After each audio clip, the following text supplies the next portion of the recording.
నమస్తే welcome to our channel.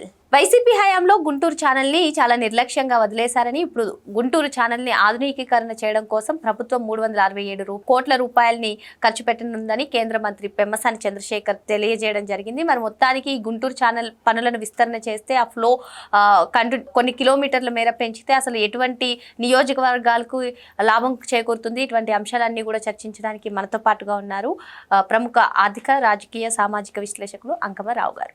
నమస్తే sir. నమస్తే సార్, గుంటూరు ఛానల్ పైన కేంద్ర మంత్రి పెమ్మసాని చంద్రశేఖర్ గారు కొన్ని కీలక కామెంట్స్ చేశారు. మరి గతంలో ఏదైతే 47 కిలోమీటర్లు ఉందో ఇప్పుడు దాన్ని 74 కిలోమీటర్ల వరకు కూడా పొడిగిస్తున్నటువంటి నేపథ్యం. మరి వైసీపీ హయాంలో కూడా ఈ గుంటూరు ఛానల్ని చాలా నిర్లక్ష్యంగా వదిలేశారని ఇప్పుడు దీని ఆధునికీకరణ కోసం ఏకంగా 367 కోట్ల రూపాయలు ప్రభుత్వం ఖర్చు పెట్టనున్నట్టుగా కూడా తెలిపారు.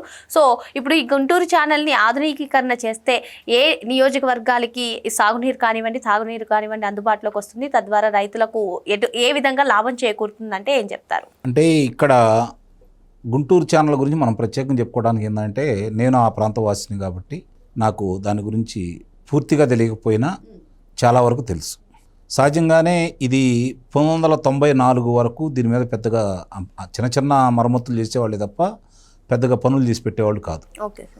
1994లో ఆ రోజు మాగినేని పెదరత్తయ్య గారు ప్రతిపాడు నియోజకవర్గ శాసనసభ్యులు మంత్రిగా, నీటిపారుదల శాఖ మంత్రిగా ఆయన్ని నియమించిన సందర్భంగా దీనికి ఆయన ప్రత్యేకంగా తీసుకొని మరమ్మతులు చేపట్టడం కూడా జరిగింది. దాన్ని బాగా చేయటం కూడా జరిగింది ఆ రోజుల్లో. ఆ తర్వాత అది కొంచెం నిర్లక్ష్యం గురవుతూ వస్తూ ఉంది. రెండోది ఏంటంటే గుర్రపటెక్కాక అనేది ఒక మహమ్మారిగా ఈరోజు నీటి ప్రవాహానికి అడ్డుపడే కార్యక్రమం జరుగుతూ ఉంది. దాన్ని పూర్తిగా తొలగించడం అనేది సాధ్యమే, అనుమానమే లేదు. కానీ అధికారులకు కానీ, శాసనసభ్యులకు కానీ, లేదంటే రైతులకు కూడా దాని మీద పెద్ద ఆపేక్ష లేదని అయితే నేను చెప్పాలి. ఎందుకంటే రైతులకు చాలా లాభం. అంటే ఇప్పుడు ఇక్కడ గమనించుకోవాల్సింది ఏంటంటే, ఇది ప్రభుత్వం చేయాల్సిన పని కదా, మాకెందుకు అనుకుంటారు వాళ్ళు. అంటే రైతులు కూడా దీంట్లో భాగస్వాములు కాలేకపోతున్నారు. వాళ్ళకున్న పనులు చాలామంది ఒకనాడు రైతులు ఏంటంటే సొంతంగా చేసుకునేవాళ్ళు, చాలా వరకు రైతులు సొంతంగా చేసుకునేవాళ్ళు. ఇప్పుడు ఎంతమంది రైతులు వాళ్ళ భూమిలో వ్యవసాయం చేసుకుంటున్నారో అనేది కూడా మనం గమనించుకోవాలి. కాబట్టి ఇప్పుడు ఎవరైతే కౌలుదారులు ఉంటారో వాళ్ళకి పంట ఎంత వస్తుంది, లాభం ఎంత వస్తుంది, వీటి గురించి ఆలోచించుకుంటారే తప్ప కాలువలు ఏ విధంగా ఉన్నాయి, లేకపోతే దీనికి మరమ్మతులు ఎట్లా చేపట్టాలి, ఈ గుర్రపటెక్కాకుని ఎలా తీసేయాలి, ఈ ఆలోచనలు అనేది చాలా తక్కువ. అంటే ఇప్పుడు గమనించుకోవాల్సిన అంశం ఏంటంటే, గుర్రపటెక్కాకు ఈ 47 కిలోమీటర్లు మొత్తం ఉంది, అందుట్లో అనుమానమే లేదు. అక్కడ ఇక్కడ కాదు, మొత్తం ఉంది. మరి దాని బారుకి అటు ఇటు పొలాలు ఉన్నాయి కదా, కొన్ని వేల మంది రైతులు అయితే ఉన్నారు కదా, తలా గుప్పెళ్ళు ఆగేసినా కూడా ఇది ఉండదుగా. ఇక్కడ గమనించుకోవాల్సిన అంశం అంటే, అట్లా రైతుల్ని భాగస్వాములను చేయటంలో అధికారులు కావచ్చు, శాసనసభ్యులు కావచ్చు అంత శ్రద్ధ పెట్టలేదనేది మాత్రం వాస్తవం. ఇప్పుడు కేంద్ర మంత్రి గారు స్పష్టంగా చెప్పారు. అలాగే స్థానిక శాసనసభ్యులైనటువంటి బోర్ల రామాంజనేయులు గారు కూడా మాట్లాడటం కూడా జరిగింది. దీన్ని ఆధునీకరణ చేస్తూ ముందుగా మూడు సార్లు గుర్రపటెక్కాకు తీయాలని చెప్పని చెప్పడం కూడా జరిగింది. 3 సార్లు గుర్రపటెక్కాకు తీయడం కాదు, గుర్రపటెక్కాకుని శాశ్వతంగా ఎలా తీసేయచ్చు అనేది ఒక ప్రణాళిక అయితే ఉంది. దాన్ని ఈ అధికారులు ఇలా చెప్పరు. అంటే సార్, ఇప్పుడు ప్రస్తుతం ఏ రంగంలో చూసుకున్నా టెక్నాలజీ కూడా పెరిగిపోతుంది కదా, మరి అటువంటి టెక్నాలజీని కూడా యూజ్ చేసి ఈ గుర్రపటెక్క వాటికి చెక్ పెట్టొచ్చు అంటారా? అంటే టెక్నాలజీకి ఇది పనిచేయదు, కానీ గుర్రపటెక్కాకు తామరాకుకి ఒకటో సామరూపిత ఉంది. ఎందుకంటే గుర్రపటెక్కాకుని తీసి వీళ్ళు ఏం చేస్తారంటే కాలువ తీసి ఆ ఒడ్డున పెడతారు. సహజంగా ఈ ఒడ్డున పెట్టిన ఏంటంటే మళ్ళీ ఆ ఊట కిందకి దిగిన తర్వాత మళ్ళీ పుట్టుక స్టార్ట్ అవుతుంది. అలా కాకుండా ఎక్కడ తీసింది అక్కడ ఒక ట్రక్కులో వేసి దూరంలో ఎక్కడన్నా పెట్టేసి దాన్ని ఎండబెట్టి తగలబెడితే మళ్ళీ తిరిగి అది మొలకెత్తే అవకాశం చాలా తక్కువ ఉంటుంది. ఇంత ఆలోచన వాళ్ళు చేయరు అధికారులు. కారణం ఏంటంటే, ఇది శుభ్రంగా వెళ్ళిపోయింది అనుకో, వాళ్ళకి డబ్బులు ఎలా మిగులుతాయి? దీన్ని కాంట్రాక్టులు రావాలి, వాళ్ళ కమిషన్ వాళ్ళకి ఇవ్వాలి, ఇది ఇట్లానే ఉండాలి, రైతులు ఈ విధంగానే ఇబ్బందులు పడాలి, రైతులకు నీరు అందకూడదు. ఇవే అధికారులు ఆలోచించుకుంటూ ఉంటారు, నాయకులు కూడా అదేవిధంగా తయారయ్యారు. ఇప్పుడు పెమ్మసాని చంద్రశేఖర్ గారు దీని గురించి ప్రత్యేకంగా పట్టించుకున్నారు కాబట్టి, ఆయన నియోజకవర్గానికి సంబంధించింది కాబట్టి, అట్లాగే ఆ ప్రాంత ఎమ్మెల్యే అయినటువంటి బోర్ల రామాంజనేయులు గారు దీని గురించి, పొన్నూరు ఎమ్మెల్యే గారు దుడిపల్లి నరేంద్ర కుమార్ గారు కావచ్చు, ఇప్పుడు మంగళగిరి శాసనసభ్యులుగా ఉన్నటువంటి మంత్రి లోకేష్ బాబు గారు కావచ్చు, వీళ్ళు ఆ రైతుల ఇబ్బందులు ఇలా దృష్టికి వచ్చినాయి కాబట్టి, ఎందుకంటే 2014 నుంచి 2019 వరకు కూడా దీన్ని దృష్టి కేటాయించారు, ఎంతో కొంత పనులు జరిగినాయి. ఆ తర్వాత నిర్లక్ష్యానికి గురైంది కాబట్టి మళ్ళీ ఇప్పుడు దీనివల్ల ఎంతమందికి లాభం చేకూరుతుంది, ఇప్పుడు వరకు చూసుకుంటూ ఉంటే 27,000 ఎకరాల భూమి సాగులోకి వస్తుంది, నీరు అందుతూ ఉంటుంది. రేపు ఇవన్నీ వీళ్ళు అనుకున్నట్టు చేశారనుకోండి, ఇంకొక 48,000 ఎకరాల భూమి సాగులోకి వస్తుంది. దీనివల్ల వాళ్ళకి అంటే ఇప్పుడు మామూలుగా ఉన్నప్పుడు పెద్ద ఇబ్బంది ఉండదు. క్షామం ఏర్పడింది అనుకోండి, నీరు అందక చాలా ఇబ్బందులు పడుతూ ఉంటారు. అదే కనుక ఇక్కడ కాలువను వెడల్పు చేసి 37 కిలోమీటర్ నుంచి 47 కిలోమీటర్ వరకు ఏదైతే కాలువ కుదించుకుపోయిందో దాన్ని సరిచేసేసి బారుకి ఒకటే విధంగా దాన్ని ఏర్పాటు చేసేసుకొని నీరు ప్రవాహానికి ఎత్తుపల్లాలు లేకుండా కనుక చూసి ముందుకు తీసుకెళ్ళగలిగితే కింద వాళ్ళకు కూడా సకాలంలో నీళ్ళు అందుతాయి. ఇప్పుడు దీనికి సంబంధించి ఎక్కడికక్కడ ఇప్పుడు చాలా ప్రాంతాల్లో కొంచెం ఈ గుర్రపటెక్కాకు మూలకంగా కావచ్చు, లేకపోతే అధిక వర్షాలు పడ్డప్పుడు కావచ్చు, కాలువ గట్టులు తెగిపోయి నీరు పొలాల్లోకి వెళ్ళిపోతూ ఉంటుంది. దాన్ని గుర్తించారు ఇప్పుడు వీళ్ళు. దానికి కాంక్రీట్ వాళ్ళు ఏర్పాటు చేయాలనే నిర్ణయం కూడా వచ్చారు. నిజంగా అది చాలా మంచి పరిణామం. పదే పదే ఎక్కడైతే ఈ గట్లు తెగిపోతాయో అటు ఇటువైపులో కాంక్రీట్ వాల్ నిర్మించు ఏదైతే అంటే ఈ ముంపుకు గురయ్యి కాలువల గట్లు తెగిపోతాయో ఆ ప్రాంతాలన్నీ వాళ్ళకి తెలుసు కాబట్టి అక్కడ కొన్ని చోట్ల కాంక్రీట్ వాల్ వేయడానికి నిర్ణయించుకున్న మంచి పరిణామం అది, అందుట్లో అనుమానమే లేదు. ఇక్కడ లెవెల్ కరెక్ట్గా చేసేసి ఈ గుర్రపటెక్కాకును కనుక నియంత్రిస్తే రైతులకి చాలా కలిసి వచ్చింది. అంటే వాళ్ళ సకాలంలో నీరు అంది, రెండోది ఏ ఇబ్బందులు లేకుండా ముందుకెళ్ళిపోతూ ఉంటాయి. నీరు ఎంత ఉందనేది ఒక అవగాహన కూడా వస్తుంది. దాదాపు అటు వెళ్ళేటప్పుడు మా ఊరి నుంచి వెళ్తూ ఉంటే ఇది స్పష్టంగా కనపడుతుంది మాకు. అనంతవరపడి దాటిన తర్వాత చాలా స్పష్టంగా కనపడుతూ ఉంటుంది. మా ఊరికి ఆనుకొని కూడా వెళ్ళిపోతూ ఉంటుంది.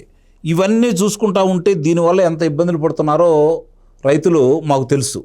కొంతమంది దీని మీద శ్రద్ధ పెట్టాలని ప్రయత్నం చేసినా కూడా ప్రభుత్వ పరంగా నిధులు సమకూర్చడంలో వాళ్ళు ఆలస్యం చేయటం వల్ల కావచ్చు, లేదంటే ఇందా నేను చెప్పినట్టు అధికారులు కాంట్రాక్టర్లు కుమ్ముక్కైపోయి తాత్కాలికంగా పనులు చేయటం. తాత్కాలికం ఎందుకు అంటున్నానంటే నేను ప్రత్యక్షంగా చూశాను, గతంలో దాని గురించి మాట్లాడటం కూడా జరిగింది. నాకు తెలుసు కూడా, నేను గొడవపడ్డ సందర్భాలు కూడా ఉన్నాయి.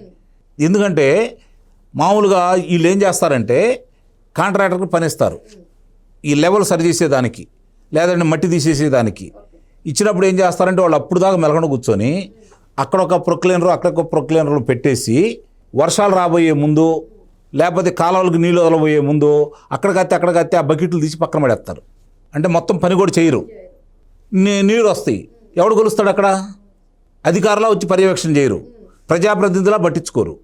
కాంట్రాక్టర్లు వాళ్ళు 100 రూపాయల పని 5 రూపాయలు చేసేసి మిగిలిన 95 రూపాయలు వాళ్ళు ఎవరు అధికారులకు ఇవ్వాల్సిన అధికారులకు ఇచ్చేసి వాళ్ళ లాభం వాళ్ళు పొందుతున్నారు. దానివల్ల ఈ ఇబ్బందులు ఎదురవుతున్నాయి అయితే నేను చెప్పగలను నిస్సందేహంగా. నేను ప్రత్యక్షంగా చూశాను కాబట్టి, దాని గురించి మాట్లాడాం కాబట్టి.